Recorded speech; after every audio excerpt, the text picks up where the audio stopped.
Preselimo se v Združene države Amerike, piše se leto 1907. Ana Jarvis pred cerkvijo deli 500 belih nageljnov. To počne v spomin na svojo pokojno mamo, ki si je tudi sama želela, da bi mamam izkazali spoštovanje in zahvalo za življenje.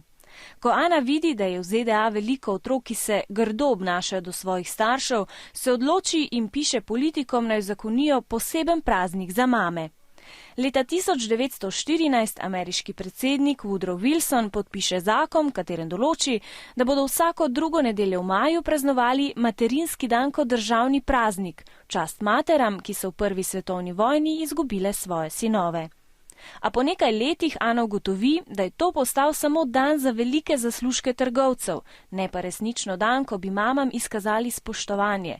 Zato si Ana celo prizadeva, da bi praznik ukinili. Praznik kasneje prevzamejo tudi nekatere druge države po svetu, a ga praznujejo ob različnih datumih. Na primer, Norvežani praznujejo materinski dan drugo nedeljo v februarju. Zadnji so Indonezijci, ki ga praznujejo 22. decembra. Največ držav pa praznuje materinski dan drugo nedeljo v maju. V Sloveniji smo materinski dan prvič praznovali po letu 1918 ob različnih datumih. Na 25. marca pa smo bolj pogosto začeli obeleževati šele po letu 1991 in sicer na isti dan kot krščanski praznik Marijino oznanjenje.